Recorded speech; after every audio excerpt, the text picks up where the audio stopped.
beginning today's show with the story you've been hearing in our news bulletins throughout the morning. HSE Mid West has spent over €140 million on agency staff since the beginning of 2024. The figures provided to Doonbeg Fianna Fáil Councillor Rita McInerney at the latest HSE Regional Health Forum Mid West meeting have revealed the spend on agency staff came to almost €68 million last year alone.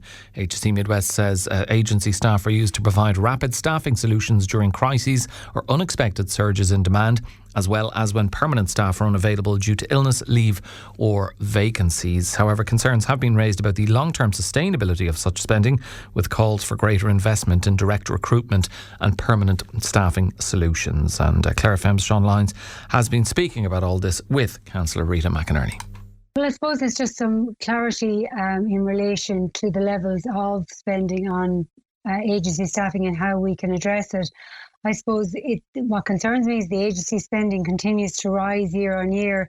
Agency staff do provide a vital service, but a healthcare system it cannot be built on and have long-term stability with short-term staffing solutions, which is what agency staffing is.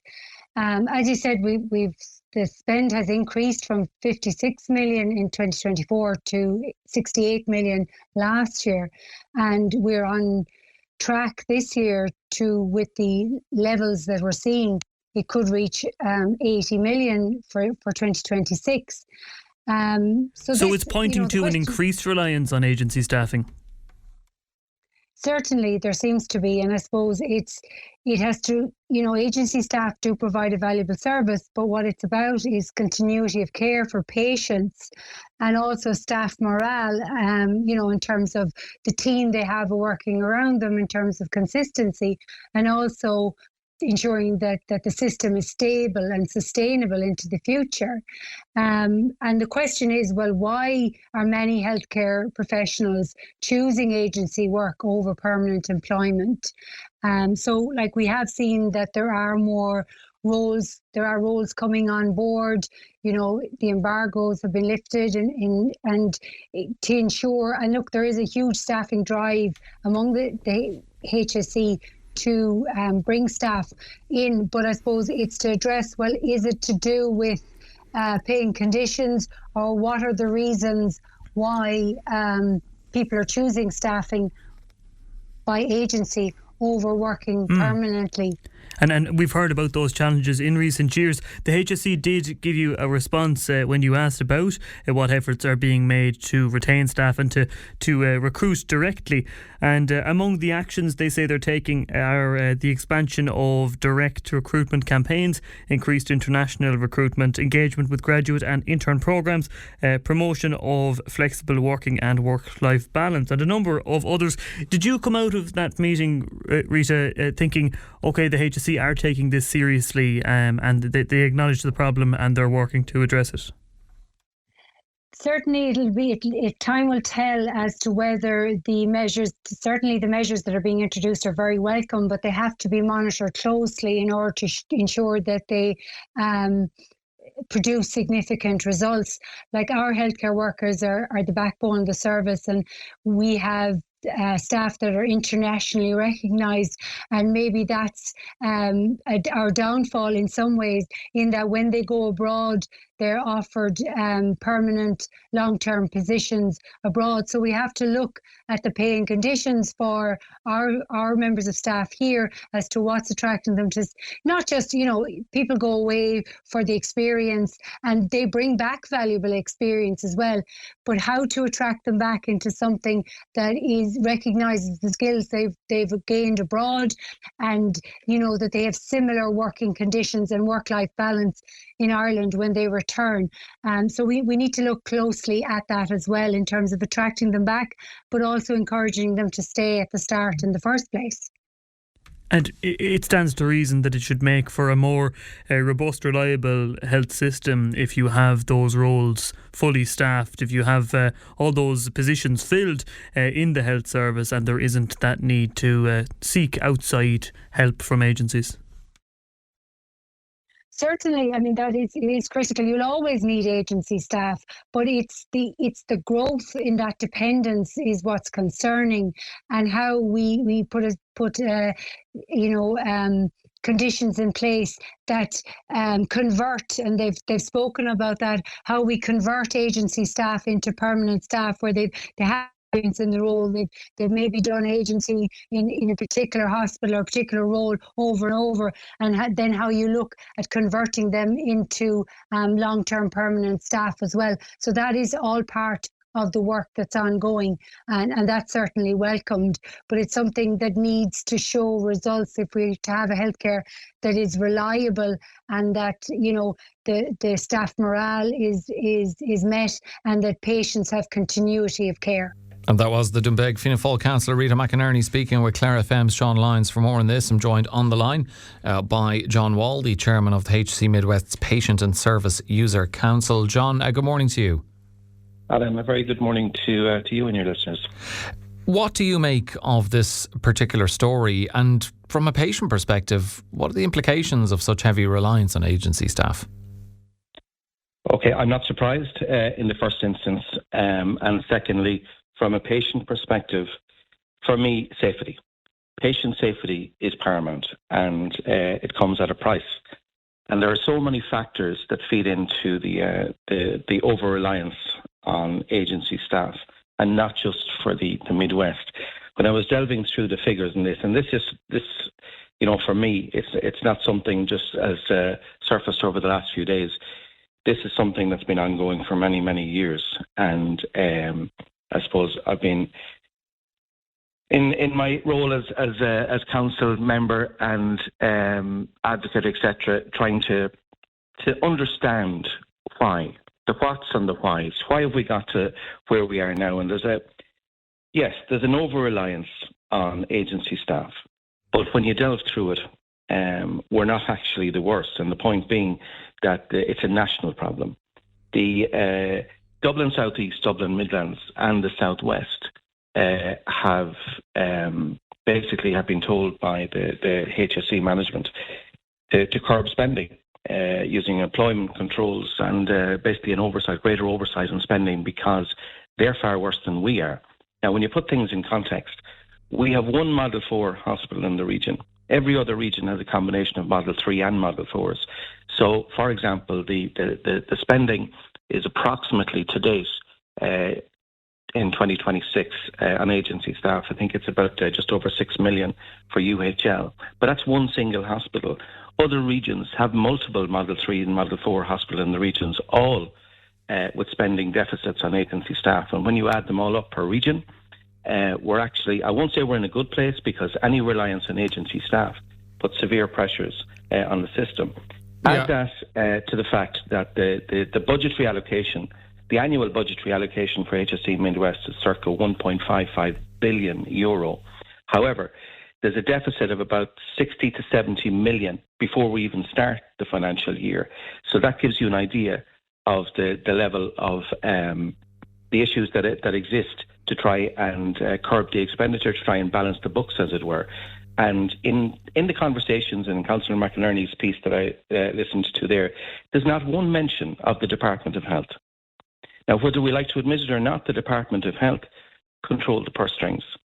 And when you're allocated a certain amount per region, as the HSE are, they must operate between those budgets. We know in the Midwest there's been not just years, but decades of underinvestment that has led us to the place where we are. Why aren't staff recruitment and retention is an issue? And I was, incidentally, my own daughter was just after finishing first year nursing training, and I was talking to her about this yesterday in terms of why are there so many agency staff? Why do you think? I said, well, they get paid more. They get paid substantially more, up to 30% more. And there's a lot of flexibility attached to agency work in that you can choose your hours. So you can afford to be flexible in terms of family-friendly policies and possibly work less.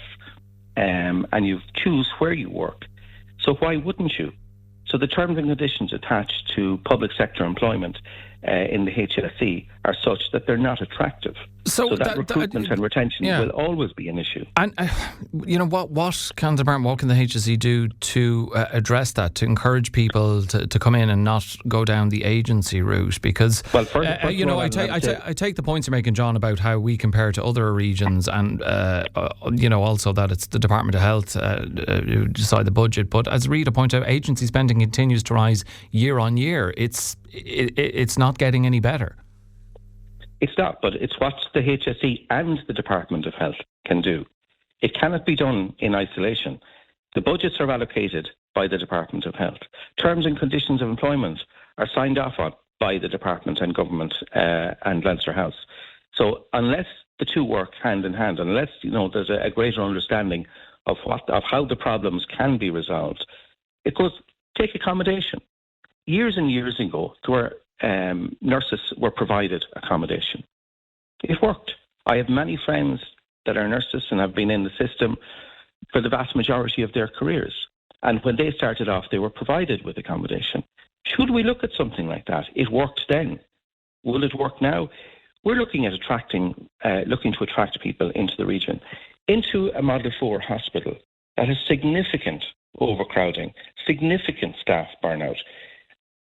Staff morale, I think, considering everything that the staff have to go through in Doyle, and not neglecting the region in its entirety, but obviously there's a significant issue in Doyle.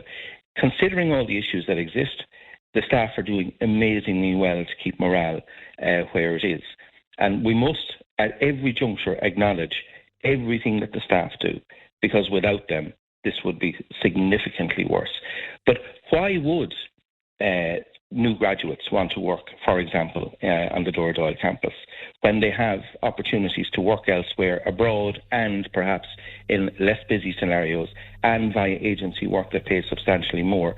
So based on what you're So based on what you're saying, John, can we basically not expect the situation to get any better over the medium to long term? We know there's going to be another hospital built, but near the current site in Doyle, but that could take 10 to 15 years. Even on that, Alan, we've been lobbying extremely hard to get the Hospital Development Board up and running prior to the summer Dáil recess, as is on Dáil record that it's going to happen. And until that board gets established, all we have in the Midwest is a greenfield.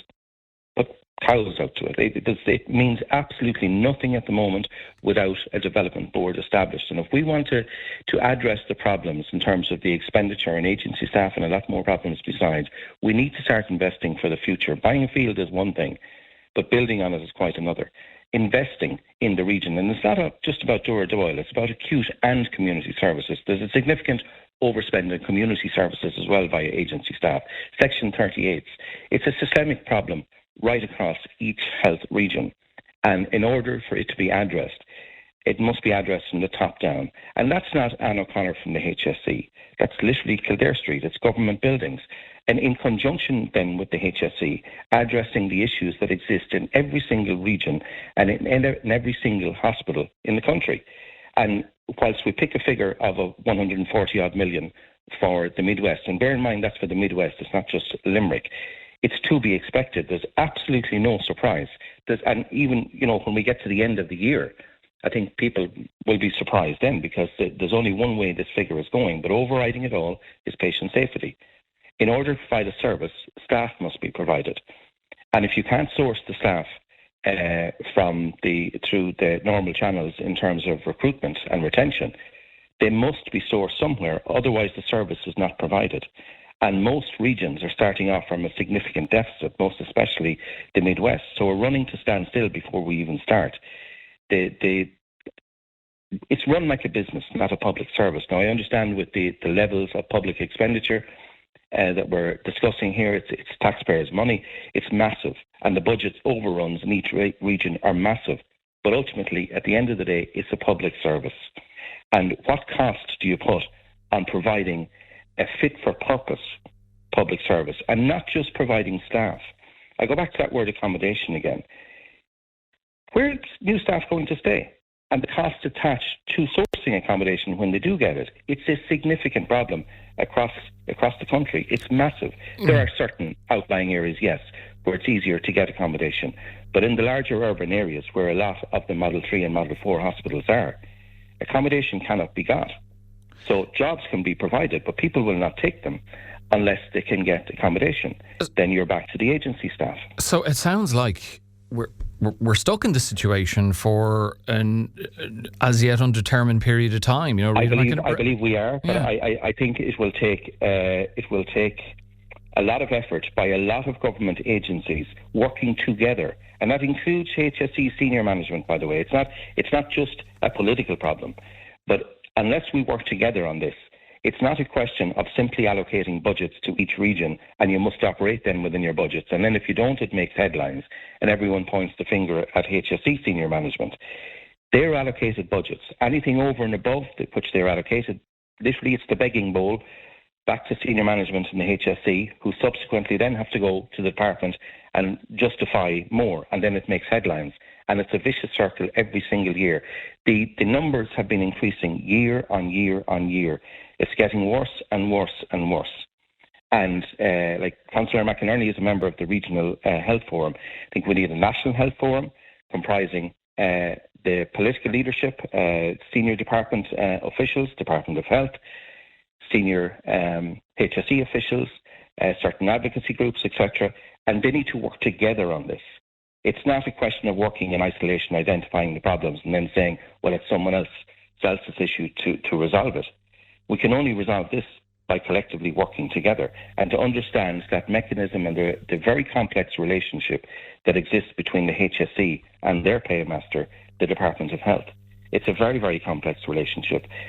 I would say, given that we are the only region in the country with just one single Model 4 hospital, one emergency department for the region, I think actually we're doing extraordinarily well. Now that doesn't detract from the fact that there are significant issues in the region with regards recruitment, retention and staff burnout. Yeah, and you know, John, when people hear the phrase extraordinary well, they'll think of the situation at UHL, they'll think of, as you say, staff burnout, overcrowding, and then they'll hear these figures mentioned that are being spent on agency staff, and that phrase will jar with them.